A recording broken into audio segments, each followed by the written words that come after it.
आज शारदा के छोटे बेटे राहुल का विवाह था। शारदा बहुत खुश थी, लेकिन राहुल का चेहरा उदास था। उसे अपने बड़े भाई की कमी बहुत खल रही थी। रिश्तेदारों ने यह पूछ-पूछ कर कि बड़ा बेटा और बहू विवाह में क्यों नहीं आए, शारदा की नाक में दम कर दिया था। सच्चा कारण तो शारदा किसी को बता नहीं सकती थी। उसने बात को टालते हुए कहा, बच्चे की परीक्षा का समय है, इसलिए वे लोग नहीं आ पाए। उसकी परीक्षा खत्म होते ही आ जाएंगे। लेकिन लोगों को चैन कहाँ था। कानाफूसी चल रही थी। पंचायत करने के लिए सभी आतुर हो रहे थे। कोई कहता बनती नहीं होगी बहू से, इसीलिए नहीं आई। कोई कहता शारदा स्वभाव से कितनी तेज तर्राक है, झगड़ा हो गया होगा, देखना कुछ ही दिनों में छोटी बहू भी चली जाएगी। धूमधाम से के साथ राहुल का विवाह संपन्न हो गया। अपने भाई भाभी की कमी को महसूस करता हुआ राहुल अपने साथ अपनी पत्नी को ब्याह कर घर ले आया। राहुल घर की हर बात जानता था। छोटी से छोटी बात पर अपनी माँ और भाभी के बीच होने वाली तू मैं कैसे बड़े झगड़े का रूप ले लेती थी, उसे सब याद था। बात कभी बड़ी नहीं होती, उसे बड़ा बना दिया जाता था। इस तरह लगभग हर रोज ही घर में संग्राम छिड़ जाया करता था। राहुल चिंतित था। वह सोच रहा था, माँ को तो वह बदल नहीं सकता, पिताजी है नहीं, वरना वह माँ को समझाते। उसकी पत्नी शिखा का स्वभाव समझदारी, विनम्रता और सहनशीलता वाला होना चाहिए। वह शिखा को जानता ही कितना था। कोई प्रेम विवाह तो था नहीं जो पहले से जाना पहचाना स्वभाव हो। सब कुछ भगवान भरोसे ही था। उसने सोचा कि वह शिखा को पहले ही सब कुछ समझा देगा कि माँ की बातों को एक कान से सुनकर दूसरे कान से निकाल दे, उनकी बोली बातों पर ज्यादा ध्यान न दे। रात को राहुल ने अपनी पत्नी से कहा, शिखा अब तुम्हें ही इस घर को संभालना है। शिखा ने बीच में ही प्रश्न कर दिया, भैया भाभी क्यों नहीं आए राहुल? राहुल ने बिना छिपाए शिखा को सब सच सच बता दिया। शिखा माँ और भाभी की आपस में बिल्कुल नहीं बनती। छोटी छोटी बातों में बड़े बड़े झगड़े हो जाया करते थे। लेकिन एक दिन तो माँ ने सारी हद पार कर दी। भाभी की गलती इतनी थी कि वह बिना नहाए ही रसोई में आ गई थी। माँ का पारा चढ़ गया और तू मैं से बात इतनी बढ़ गई कि माँ ने वह कह दिया जो उन्हें हरगिज नहीं कहना चाहिए था। ऐसा क्या कह दिया? माँ ने कहा, निकल जाओ मेरे घर से और मेरे मरते वक्त तक मुझे अपनी शक्ल मत दिखाना। भैया भी घर पर ही थे। उन्होंने माँ के पास आकर कहा, माँ आप यह क्या कर रही हो? अभी आप गुस्से में हो, शांत हो जाओ। माँ ने भैया को भी कह दिया, जोरू का गुलाम बिना फिरता है, तू भी चला जा।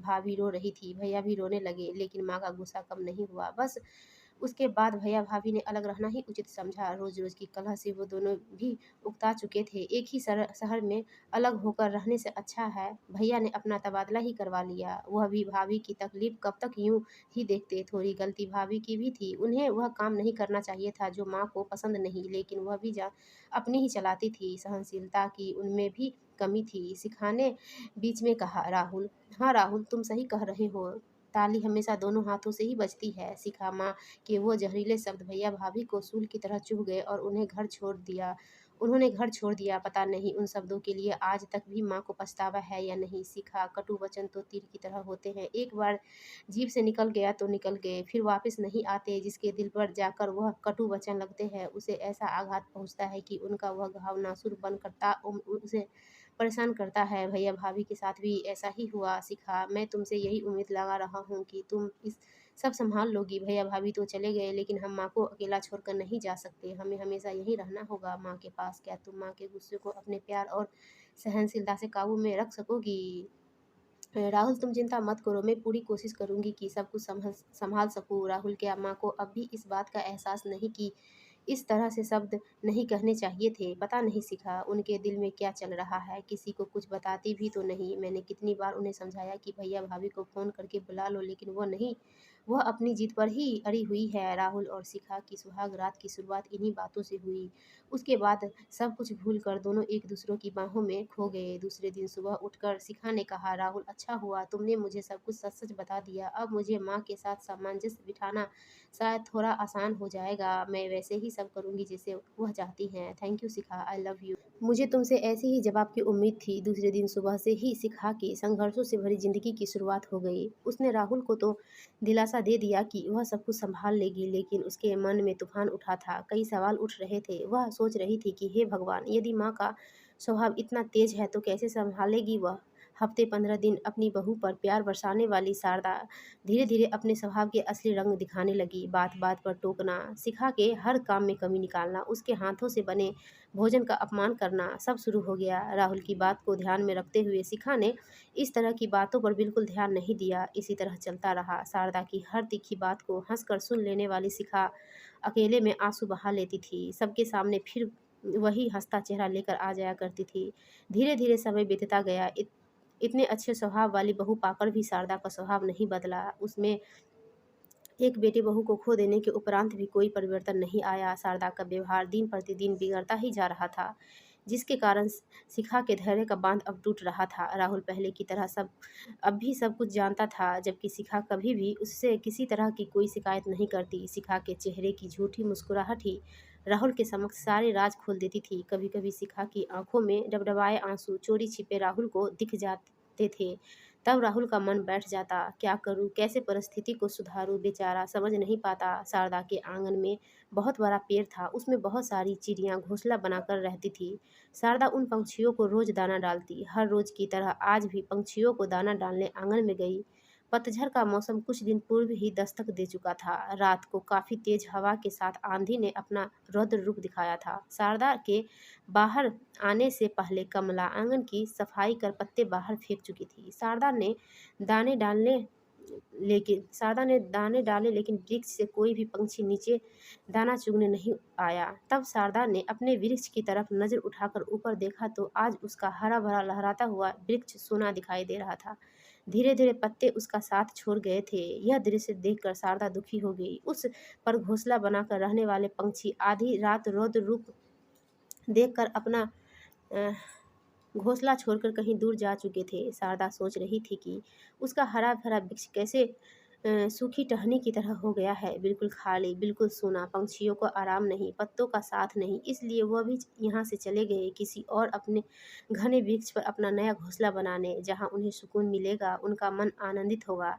यही सब तो चाहिए होता है। इतना सोचते हुए उसने अपने आंगन के साथ ही साथ अपने घर के अंदर भी नजर डाली, जो उसे आज इस सूने खाली वृक्ष की तरह ही नजर आ रहा था, जिस पर से कुछ पंछी सुख शांति की तलाश में कहीं दूर जा चुके थे। एक छोटा सा घोंसला जिसमें उसका बड़ा बेटा, बहू और गोलू रहा करते थे। इतना सोचते सोचते ही वह उठकर खड़ी हो गई। उसने फिर सोचा, यदि उसका छोटा बेटा और बहू भी नहीं, नहीं, उसे अपने घर को हरा भरा रखना है, इस वृक्ष की तरह सूना नहीं करना है। आज पहली बार उसे अपने बड़े बेटे और बहू की कमी खल रही थी। उनकी याद सता रही थी। वह बेचैन हो रही थी। अपनी गलतियों का एहसास होते ही उसके बोझ तले शारदा का दम घुट रहा था। किस तरह अपनी बड़ी बहू को वह ताना मारा करती थी, बात बात पर अपमान करती थी, उसके हर काम में कमी निकालती थी, कभी उसे चैन से जीने ही नहीं दिया। आज वह यही सब अपनी छोटी बहू के साथ भी कर रही है। वह सोच रही थी, आखिर क्यों उसने ऐसा व्यवहार किया, क्यों बहुओं को बेटी जैसा प्यार नहीं दे पाई। पश्चाताप के आंसू उसकी आंखों से नीचे टपक रहे थे। उन्हें पूछने के लिए आज तो उसके पास एक बेटा बहू है, लेकिन यदि वे भी उसके गुस्से की आंधी के रौद्र रूप से घबराकर अपना घोंसला कहीं और बना लेंगे तो वह क्या करेगी। इस पतझड़ के मौसम में अपने पत्तों से बिछड़े सुने वृक्ष ने शारदा को उनकी गलतियों का एहसास करा दिया। आज दोपहर को जब वे सब खाना खाने बैठे तो आज पहली बार खाने का पहला कौर खाते ही शारदा ने कहा, वाह बेटा, सब्जी कितनी स्वादिष्ट बनी है, बहुत ही अच्छा खाना है। राहुल और शिखा एक दूसरे की तरफ आश्चर्य भरी नज़रों से देखने लगे। शारदा के मुंह से ऐसे बेशकीमती शब्द सुनकर शिखा फूली नहीं समा रही थी। उसे अपने कानों पर मानो विश्वास ही नहीं हो रहा था। शारदा के मुंह से यह सुनकर उसे ऐसा लग रहा था, शायद आज सब्जी बहुत ही ज़्यादा अच्छी बनी है, माँ कोई कमी निकाल ही नहीं पाई। बहू बहू कहकर शिखा को आवाज़ लगाने वाली शारदा आज दोपहर से ही उसे बेटा कह कर पुकार रही थी। अपनी सास के अंदर आया यह परिवर्तन देखकर शिखा बहुत खुश थी। आज दिन भर घर में किसी तरह की टोका टाकी नहीं हुई। घर का माहौल एकदम खुशनुमा था, सुकून था, शांति थी, आनंद था। ऐसा माहौल देखकर शारदा भी बेहद खुश थी। उसके मन में भी आज कोई तनाव नहीं था, क्योंकि वह आज अपनी शिखा के काम में कमियां ढूंढने के बदले उसके काम की अच्छाइयाँ देख रही थी, और ऐसा करके उसे बहुत ही खुशी महसूस हो रही थी। शिखा के हर काम में शारदा मदद भी करने लगी, उससे अच्छी-अच्छी बातें करने लगी। राहुल अब हर रोज़ शिखा को खुश देखता और खुद भी खुश होता।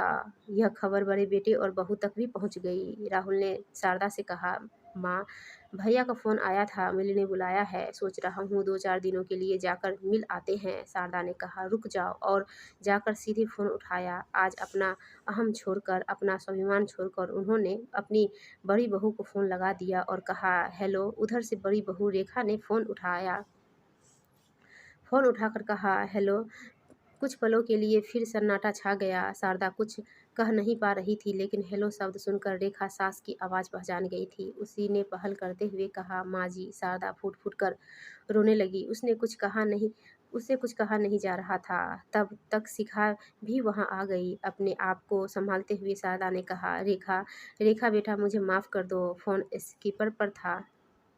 शारदा का बड़ा बेटा रंजीत भी वहीं पर था। रेखा ने कहा, माँ, आप ऐसा क्यों कह रही हो? नहीं बेटा, इस शादी में तुम्हारे तीनों की बहुत कमी लगी। मैं अपने गुस्से में बोले हुए शब्द वापस लेती हूँ। मैं तुम्हारा इंतज़ार करूँगी, यदि तुम मुझे माफ़ कर सको तो। पता नहीं मैंने ऐसा क्यों किया। मैं जानती हूँ ज़्यादातर गलती मेरी ही है। तुम्हारे जाने के बाद भी मुझे यह एहसास नहीं हुआ, लेकिन अब मुझे अपनी गलतियों का पश्चाताप करने का एक मौका दे दो। नहीं माँ, आप ऐसा मत कहो, और प्लीज़ माँ, आप रोना बंद कर दो। गलती तो हमारी भी है, हमें भी आपकी गुस्से में बोली बात के कारण घर नहीं छोड़ना चाहिए था, पर जो हो गया सो हो गया। अब आगे हम सब जितना भी अच्छा कर सकेंगे ज़रूर करेंगे। हम आ रहे हैं माँ, आप सबसे मिलने। रेखा के फ़ोन रखने के बाद उसने जैसे ही रंजित की तरफ देखा, उसकी आंखों में आंसू छलक रहे थे। रेखा ने कहा, प्लीज़ रंजित, रो मत।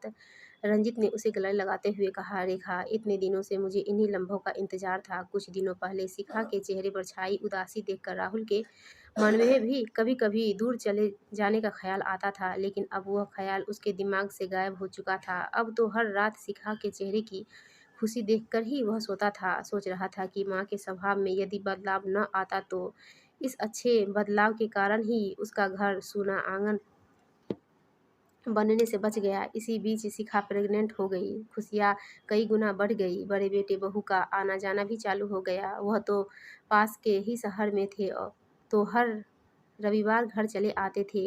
सब साथ में सुख और शांति से समय व्यतीत करते। इस तरह एक घर बिखरते बिखरते संभल गया। दोस्तों, आपको ये कहानी अच्छी लगी तो प्लीज़ हमारे वीडियो को लाइक कीजिए और चैनल को सब्सक्राइब